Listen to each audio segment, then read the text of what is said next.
Saudara-saudari yang terkasih dalam Tuhan kita Yesus Kristus. Hari ini kita merayakan hari Minggu Paskah kedua. Pada hari Minggu Paskah kedua ini, kita juga merayakan hari Minggu Kerahiman Ilahi. Kerahiman Ilahi sendiri dalam KBBI atau Kamus Besar Bahasa Indonesia memiliki arti. Kerahiman artinya belas kasih dan ilahi artinya Allah. Jadi arti kerahiman ilahi adalah belas kasih Allah. Sejarahnya pada tahun 1931 Yesus menampakkan diri kepada seorang biarawati Katolik asal Polandia yang bernama Suster Faustina Kowalska. Dia ditugaskan di Biara Plock, Polandia. Dalam penampakannya ini, Yesus menyatakan dirinya sebagai Sang Raja Kerahiman Ilahi, yang artinya Allah yang berbelas kasih kepada dunia.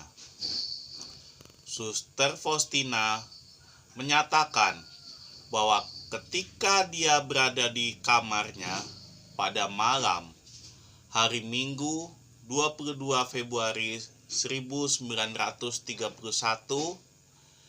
Yesus menampakkan diri kepada dirinya sebagai Raja belas kasih ilahi.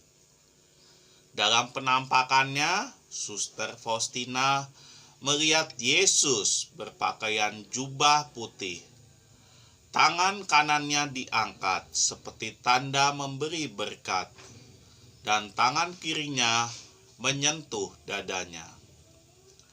Terlihat ada dua sinar terpancar dari dada Yesus, dan warnanya adalah sinar merah dan putih yang memancar di balik dadanya. Sinar merah adalah lambang darah Yesus, dan sinar putih adalah lambang air lambung Yesus. Yesus menyuruh Suster Faustina untuk melukis sebuah gambar menurut apa yang dia lihat, dengan tulisan di bawahnya, Yesus, engkaulah andalanku. Lukisan Kerahiman Ilahi karya Kosimiroutsky pertama kali ditampilkan di depan umum pada Paskah 25-28 April 1934. Dan misa pertama dengan gambar Kerahiman Ilahi ini dirayakan oleh Pastor Mikhail Sopocko dari Vilnius, Lituania pada tanggal 28 April 1935 atau pada Minggu Paskah kedua. Barulah pada tahun 1992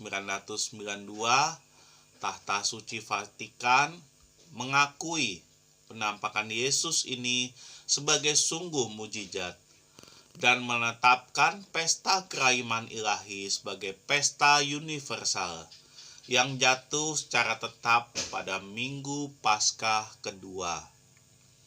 Karena itulah pada hari Minggu ini Gereja Katolik sedunia merayakan pesta Kerahiman Ilahi.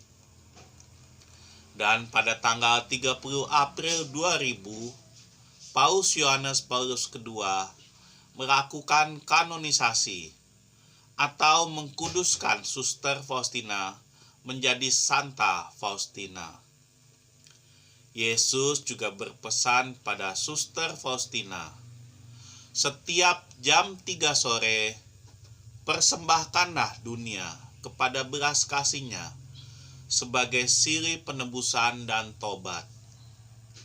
Devosi inilah yang kemudian disebut devosi Koronka kepada Yesus Kerahiman Ilahi.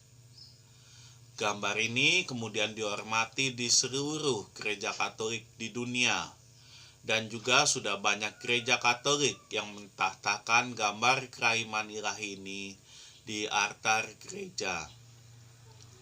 Saudara-saudari terkasih, Minggu Kerahiman ini sejalan dengan bacaan Injil hari ini, yaitu Yesus inilah yang dilihat Thomas saat dia meragukan kebangkitan Yesus.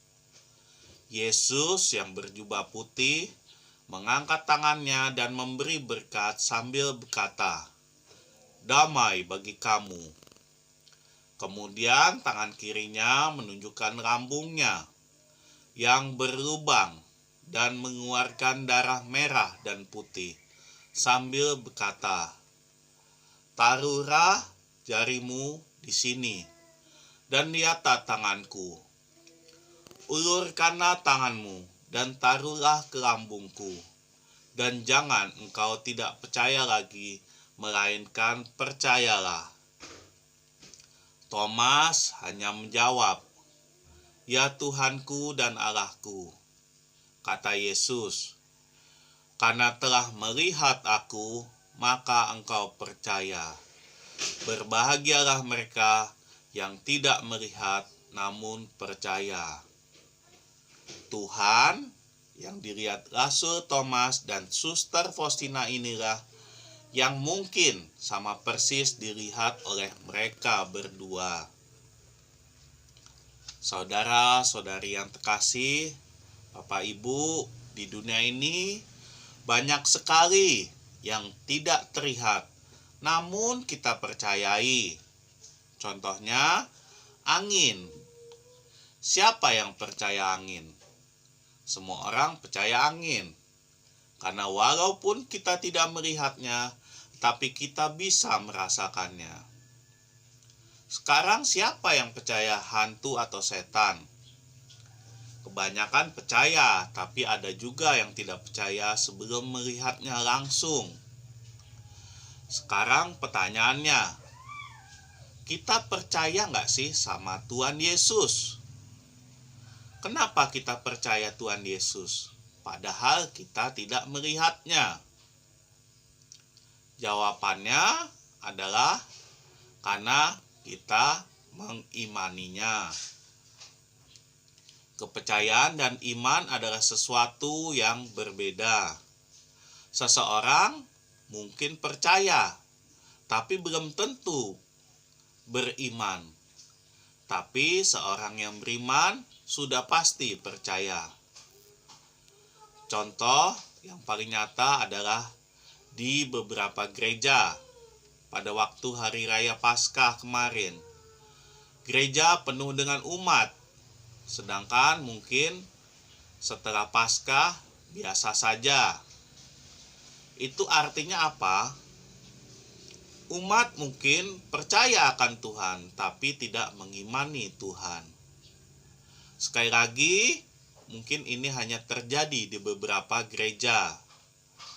Tapi, kalau kita percaya bahwa Yesus itu Tuhan, ya buktikan dan tunjukkan kalau benar kita mengimani dan mencintai Tuhan.